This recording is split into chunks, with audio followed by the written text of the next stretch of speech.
Have you ever noticed that when people die, their eulogies celebrate the person in a very different way from the way that we define success normally in our everyday life? Today, we're going to talk about the difference between resume virtues and eulogy virtues and why we need to be careful which one of these two we are predominantly pursuing in our lives. So, a couple of years ago, the writer David Brooks wrote a really beautiful piece in the New York Times about these two different sets of virtues. Resume virtues, he said, are the skills you bring to the marketplace. In everyday existence, most people tend to be very focused on resume virtues, says Brooks. We focus on this kind of external success and achievement as the measure of success that matters most. And this is the measure of success also that our culture promotes to us constantly. Resume virtues may read something like this. This person graduated from such and such a prestigious school with a degree in whatever, XYZ. This person held a prestigious job from this state to this state. Person was an extremely hard worker, achieved this award or that medal. They successfully launched and grew a company and then sold it for millions of dollars, right? So those are resume virtues. Eulogy virtues are the ones that are talked about usually at your funeral. What kind of person you were, whether you were kind to others, whether you were brave, had integrity, were loving, honest, and contributed to the happiness of others. Eulogy virtues might read something like this.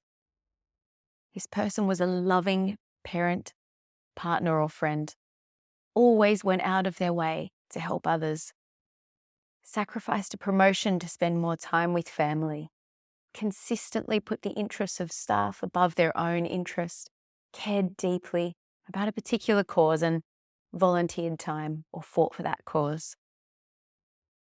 Unlike resume virtues, those who have cultivated eulogy virtues really engage in life with a sense of purpose, wisdom, and integrity that in turn positively impacts those around them. So here's the thing. Research from both Tim Kasser and Martin Seligman, both of whom have really dedicated their lives to researching how we go about happiness and the different results from the different ways that we try to seek happiness or find fulfillment in our lives. And their research really compellingly shows that instead of solely focusing on external achievement and material success, we should focus on developing meaning and purpose in our lives if what we want is true, deep, and lasting fulfillment. It's easy to get consumed by work. It's easy to forget the things and the people that really matter as we rush through our days. It's easy to get stuck in a cycle of pursuing our resume goals or our resume virtues and lose touch with our eulogy virtues. It's really easy to kind of miss out on our lives while we're still living them and not really realize we're doing that until we're quite far down the line or it's too late. But if we can cultivate our capacity to live our lives focused on cultivating eulogy virtues, we will by default live a more intentional, a more rich, and a more meaningful life. So how can we do that? There are 3 steps that you could take today to start living your eulogy virtues. The first thing, define your core values. So write down your top 5 personal values. Maybe it's kindness, wisdom, loyalty, adventure, or generosity. It might be compassion, grit, love, or faith. Whatever your values are, define them, keep them close, and practice embodying them in daily life as best you can.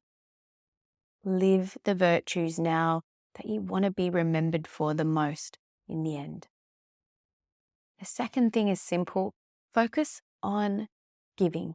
How can you live your own values and use your strengths and talents to make a positive impact on the others around you.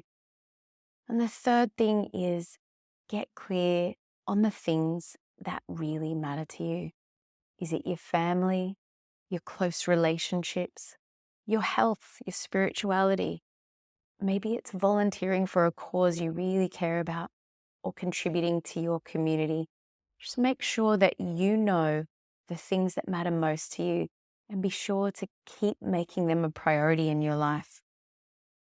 Eulogy virtues fundamentally focus on living our values, trying to be our best selves, and aiming to be of benefit rather than solely focusing on material success and individual achievement. And one final note on that before we finish off here today, resume virtues are not in any way bad or wrong. It's wonderful to succeed in business, pursue excellence at work, get promotions. That's all absolutely fine and can be wonderful. The thing you just want to look out for is when you're getting caught up in those resume virtues to the degree to which you're losing sight of the things that matter most to you deep in your heart. You're losing a sense of fulfillment and meaning and purpose. So this is the invitation for this week. If it feels right for you, if it feels helpful for you, cultivate your eulogy virtues and see how that affects the quality of your life, both within and without. Wishing you all the best with this practice. Take care and stay strong. If you found this video helpful, you can subscribe to this channel by hitting the subscribe button below. And if you know someone who you think might benefit from listening to this episode, share it with them. Sharing it could really help them feel better and improve the quality of their life. And if you'd like some more in-depth support on becoming mentally stronger, come and check out the coaching and training options that I offer on my website. Thanks for listening, take care, and stay strong.